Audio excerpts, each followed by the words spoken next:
Guys, हम लोग website तो बहुत सारे एआई से बनवा लेते हैं, राइट। अलग अलग तरीके के वेबसाइट्स अपने अकॉर्डिंग वेबसाइट्स को बना लेते हैं, लेकिन प्रॉब्लम क्या आता है, हम लोग एक सर्वर को परचेज करना नहीं चाहते हैं। हम लोग चाहते हैं कि चलो भैया मुझे टेस्टिंग करना है, या अगर आप एक स्टूडेंट है तो आप तो ऑब्वियसली चाहेंगे कि आपका पैसा लगे ही ना, आप बस उसे चला ले, ऐसा कुछ करना है। तो उसके लिए बहुत ही सिंपल, बहुत ही बेसिक और बहुत ही इजी वे आज हम लोग जानने वाले हैं, जिसमें आप किसी भी तरीके के वेबसाइट्स हो, चाहे आपने एआई से बनवाया हो या आपको कुछ भी एक सॉफ्टवेयर एप्लीकेशन बनाना हो, जैसे वर्डप्रेस, जूमला, शॉपिफाई वगैरह वगैरह, अगर आपको ये सब चीज़ों का भी वेबसाइट बनाना है तो भी आप इजीली बना पाएंगे और आपको 1 रुपए भी खर्च करने की ज़रूरत नहीं है। बस आपको एक प्री रिक्विजिट है, इस वीडियो को लाइक कर देना और अच्छे से ध्यान से देखते जाना है।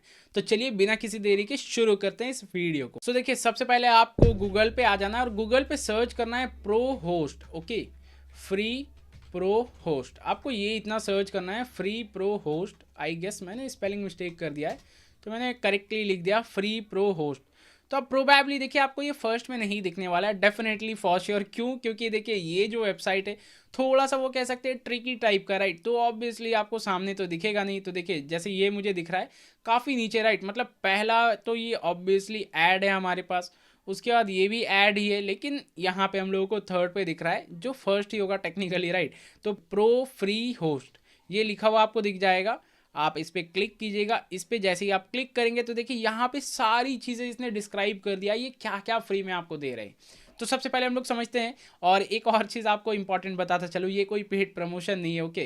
क्योंकि ऑब्वियसली मैं फ्री की चीज़ें आपको दे रहा हूँ, तो इस पर कैसे पेड प्रमोशन हो भी सकता है। तो देखिए इस पर क्या दे रहा है, 5 GB का आपको स्टोरेज मिल रहा है, unlimited bandwidth. Wow, amazing, seriously मैं बताऊं बहुत ज़्यादा अमेजिंग है। उसके बाद माई एसक्यूएल भी आपको डेटाबेस मिल जा रहा है, अलग से आपको डेटाबेस भी परचेज करने की ज़रूरत नहीं है। कंट्रोल पैनल मिल रहा है जो वन ऑफ द बेस्ट है, क्योंकि कंट्रोल पैनल के बिना कोई भी काम हम लोग नहीं कर पाएंगे। अपने वेबसाइट के बैकएंड सर्वर जो है ना उसको मैनेज करना, लाइक आप सपोज एसएसएल सर्टिफिकेट ले लिए, अब एसएसएल सर्टिफिकेट को भी आपको इंस्टॉल करना होगा, हालांकि इस पे इंक्लूडेड है सब कुछ, लेकिन अगर आप एडिशनल सिक्योरिटी चाहते हैं तो वो आप कर सकते हैं, या फिर आप होस्टिंग यही रखना चाहते हैं, आप डोमेन अलग लेना चाहते हैं तो वो भी आप कर सकते हैं इनके प्लेटफॉर्म से, या कोई और प्लेटफॉर्म से भी आप डोमेन परचेज करके इनके साथ लिंक कर सकते हैं।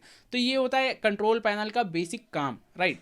तो काफ़ी अमेजिंग हो जाएगा। उसके बाद वेबसाइट बिल्डर भी इनके साथ मिल रहा है और 100% फ्री है। सबसे पहली बात, नो हिडन कॉस्ट और फ्री सब डोमेन्स, जितने भी सब डोमेन्स आपको क्रिएट करने हैं वो एब्सोल्युटली फ्री में होगा।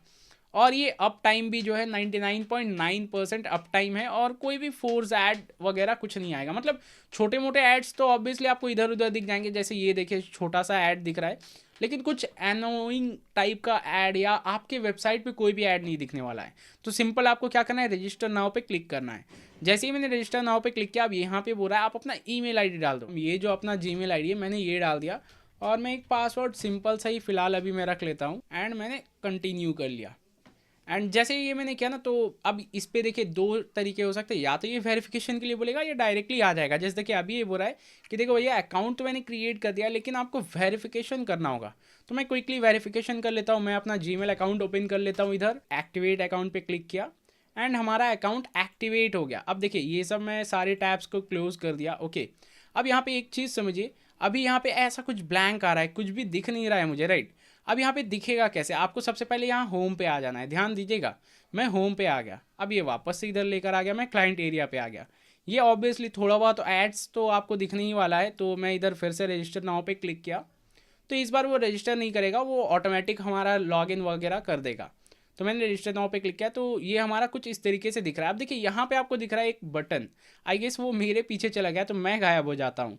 तो देखिए यहाँ पे आपको एक बटन दिख रहा है क्रिएट न्यू अकाउंट करके, आपको इस पर सिंपली क्लिक करना है। जैसे आप क्लिक करेंगे क्रिएट न्यू अकाउंट पे, तो फिर से आपके पास यहाँ पे बहुत सारी चीज़ें आ जाएंगी, आपको कुछ भी कॉम्प्लेक्स नहीं करना है। आपको देखिए यहाँ पे दो अगर डोमेन जो है, मतलब दो डोमेन नेम्स जो है वो आपको फ्री में मिलने वाले, UN ऑक्स और उसके बाद लाइव ब्लॉग 365। अब इन दोनों में से अगर आपको डोमेन चाहिए तो आप ले सकते हैं, वरना फिर आपको अगर पेड डोमेन चाहिए तो आप कस्टम डोमेन के ऑप्शन पे जा सकते हैं। फिलहाल अभी हम लोगों को एब्सोल्युटली फ्री में चाहिए, तो मैंने ये चूज़ किया और यहाँ पे मैं नाम डाल देता हूँ। जैसे मैंने डाल दिया सद्दाम टेक, और चेक अवेलेबिलिटी में क्लिक करता हूँ। तो ये बता रहा है कि देखो भैया ये तो अवेलेबल है। अगर अवेलेबल है तो मैं यहाँ नेक्स्ट बटन पे क्लिक करूँगा ताकि ये प्रोसीड कर ले। तो मैंने इस पे सेंड पे क्लिक किया कि चलो भैया इसी के साथ जाते हैं सद्दाम टेक डॉट, और ये आ जाएगा unaux.com। तो इसे मैंने सेंड कर दिया है। अब ये थोड़ा सा देखिए प्रोसेसिंग में ना ऑब्वियसली लोड लेने में टाइम लगेगा ही, क्योंकि फ्री में चल रही है राइट, तो फ्री में तो थोड़ा तो स्लो लगेगा ही। तो देखिए ये हमारा क्रिएट हो चुका है, यहाँ पे आ रहा है और यहाँ पे मैनेज का ऑप्शन आ रहा है। तो अब इस वेबसाइट को हम लोग ओपन कर लेते हैं। अब देखिए यहाँ पे आपको थोड़ा सा डिले दिखने वाला है, फिलहाल मैं इसे ओपन कर लेता हूँ। Open link in new tab मैंने कर दिया। अब ये हमारा लोड हो गया। अब यहाँ पे बोला है देखो भैया डीएनएस का एरर है, लेकिन ये एरर कुछ नहीं, इस पर आपको थोड़ा सा टाइम देना होगा, मे बी आधा घंटा लग सकता है।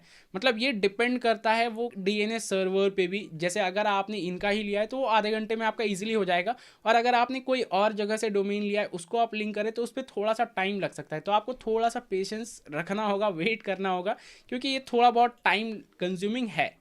तो फिलहाल अभी इसे होने देते हैं। अब तब तक हम लोग सेटअप के बारे में जान लेते हैं, सेटअप करना कैसे है। आपको सिंपल मैनेज पे जाना है और इसका आपको वेट करना है ये कंप्लीट होने का, लेकिन फिलहाल अभी मैं मैनेज पे जाता हूँ। तो मैंने मैनेज पे क्लिक किया। अब जैसे ही मैंने मैनेज पे क्लिक किया ना, तो यहाँ पे बता रहा है कि देखो भैया आपका जो वेबसाइट है वो सही से लोड नहीं हो रहा है, इसमें 72 आवर्स तक का टाइम लग सकता है। क्यों? क्योंकि आपका नया अकाउंट है। ठीक है भैया, चलो मैं समझ गया, लेकिन फिलहाल अभी हम लोग मेन फंडा को समझते हैं। ये है कंट्रोल पैनल, ये है फाइल मैनेजर। अब दोनों में क्या डिफरेंसेस है समझिएगा एक चीज़ को। फाइल मैनेजर से क्या है ना, जितनी भी हमारे वेबसाइट के कोड्स है वो सारे कोड्स को हम लोग करवा सकते हैं। मतलब क्या, उस पर हम लोग कुछ भी करना चाहे। जैसे सपोज हम लोगों ने एआई से कोड बनवाया है राइट, अब उस एआई के कोड को हम लोग इस पे फाइल मैनेजर पे डाल देंगे तो वो एआई का कोड पूरा चलने वाला है। काफ़ी सिंपली, काफ़ी इजीली, कुछ भी ज़्यादा कॉम्प्लेक्स नहीं है। तो ये हो गया फाइल मैनेजर का काम। अब फिलहाल अभी हम लोग वो कट कर देते हैं और कंट्रोल पैनल पे आते हैं। तो कंट्रोल पैनल पे मैं आया और कंट्रोल पैनल ये लोड हो रहा है, तब तक मैं क्या करता हूँ ना, मैं इधर आ जाता हूँ फिर से क्लाइंट एरिया पे, और यहाँ पे मैं आपको एक ओवरव्यू दे देता हूँ। जैसे देखिए ये हमारा यूज़र नेम है, ये हमारा कौन सा डोमेन हम लोग इस्तेमाल कर रहे हैं वो है, और क्रिएटेड डेट हम लोगों को दिख रहा है। उसके बाद FTP पे यहाँ पे देखेंगे तो ये फाइल ट्रांसफ़र प्रोटोकॉल है, उसके जो कनेक्शंस के सेटिंग्स है, means host name, user name, और यहाँ पे पासवर्ड है। ऑब्वियसली मैं शो पे क्लिक करूँगा तो वो पासवर्ड दिखेगा, फिलहाल अभी मैं नहीं करूँगा। और ये DNS सर्वर जो हमारा डोमेन है वो कौन से सर्वर से लिंक है, नेम सर्वर जो है वो हम लोगों को दिख रहा है। उसके बाद यहाँ पे पासवर्ड है जो फिलहाल ठीक है। अब ये क्लोज पे मैं क्लिक नहीं करूँगा क्योंकि वो क्लोज हो जाएगा। तब मैं आ जाता हूँ इस पर सी पैनल को ओपन करने के लिए, और यहाँ पे मैं आई अप्रूव पे क्लिक कर देता हूँ। आई अप्रूव पे जैसे ही क्लिक किया ये बोल रहा है देखो भैया अब लोड हो रहा है सी पैनल। तो अब देखिए ये सी पैनल हमारा लोड हो चुका है, और इस पर बहुत सारे ऑप्शन दिखेंगे जो मैंने बहुत पहले भी कई बार बताया है कि इस पर क्या क्या ऑप्शंस कैसे काम करते हैं, लेकिन मैं आपको एक ओवरव्यू दे देता हूँ। जैसे देखिए इससे तो हम लोग फाइल मैनेज कर सकते हैं, और यहाँ पे आप अगर देखेंगे SSL TLS राइट, इससे क्या है आपका जो ये सर्वर है राइट, मतलब आपका जो वेबसाइट है उस पर आप SSL सर्टिफिकेट एडिशनली ऐड कर सकते हैं। हालांकि जब ये DNS कंप्लीट होगा तो ये ऑटोमेटिक भी आपको मिलने ही वाला है एक SSL, लेकिन आप अलग से भी ऐड कर सकते हैं। और आपकी वेबसाइट पे कोई सा भी ऐड नहीं आने वाला है, उसकी आपको चिंता करने की ज़रूरत नहीं है। आपको बैकएंड में ऑब्वियसली मिलेगा ऐड, लेकिन अंदर आपको एड्स नहीं मिलने वाला है। अब यहाँ पे सॉफ्टैकुलस ऐप इंस्टॉलर, अब ये इंपॉर्टेंट है अगर आप कोई भी एप्लीकेशन को इंस्टॉल करना चाहते हैं। जैसे मैं आपको दिखा देता हूँ, यहाँ पे जो एक one of the most famous application है वर्डप्रेस, जो बहुत लोग इस्तेमाल करते हैं। और ये क्या है, लो कोड डेवलपर्स के लिए, मतलब जिनको कोडिंग वगैरह नहीं आता है उनके लिए स्पेसिफिकली बनाया गया है ये वर्डप्रेस। तो आप ये वर्डप्रेस को ड्रैग एंड ड्रॉप करके इस्तेमाल कर सकते हैं। आप वर्डप्रेस को चेकअप कर सकते हैं। उसके बाद जूमला हो गया, और भी बहुत सारे हैं। तो आप अपने नीड के अकॉर्डिंग इंस्टॉल कर सकते हैं जो भी आपको रिक्वायर्ड हो। और हालांकि मैंने वर्डप्रेस के लिए भी एक अलग से सेपरेट वीडियो बनाया, तो आप वो भी चेकआउट ज़रूर से कीजिएगा, जिससे आपको एक ओवरऑल आइडिया मिल जाएगा कि वर्डप्रेस क्या होता है, कैसे उसे सीखा जाता है राइट। तो इसमें यही सब चीज़ें, और इस पर बहुत सारे एडवांस चीज़ें भी है जो आप एक एक करके स्टेप बाय स्टेप जब सीखेंगे चीज़ों को तो आपको समझ में आएगा। क्योंकि देखिए यहाँ पे डेटाबेस को भी मैनेज कर सकते हैं, उसको रिमोटली कंट्रोल कर सकते हैं, मतलब थर्ड पार्टी एप्लीकेशंस को भी आपका डेटाबेस का एक्सेस आप प्रोवाइड कर सकते हैं, ऐसा भी फीचर्स है। मतलब बहुत कुछ है, बहुत कुछ। तो आई होप आपको ये पूरा फंडा समझ में आएगा, और थोड़ा सा बस इस पर वेट कीजिएगा तो आपको मिल जाएगा। जैसे मैं आपको एक और वेबसाइट दिखा देता हूँ जो इससे पहले मैंने होस्ट कर रखा है, ताकि आपको एक अंडरस्टैंडिंग हो जाए कि हाँ वो वेबसाइट चल रहा है। जैसे देखिए ये मैंने SKST किया राइट, तो ये बता रहा है देखो भैया आपका वेबसाइट तो एक्टिव है। हालांकि मैंने अभी इस पर कुछ डाला नहीं है, ये कंटेंट को मैं रिप्लेस कर दूंगा तो हमारा परफेक्ट काम करेगा। और देख रहे हैं SSL सर्टिफिकेट भी है हमारे पास, तो हम लोगों को कोई भी टेंशन लेने की ज़रूरत नहीं है। तो इस तरीके से हमारा पूरा एप्लीकेशन मतलब हम लोग कोई सा भी एप्लीकेशन चैट जीपीटी से बनाए, हम लोगों का काम हो जाने वाला है। तो आई होप आपको ये वीडियो पसंद आया होगा, और अगर पसंद आया तो ज़रूर से इस वीडियो को लाइक कीजिएगा और चैनल को सब्सक्राइब कीजिएगा। तो चलिए मिलते हैं नेक्स्ट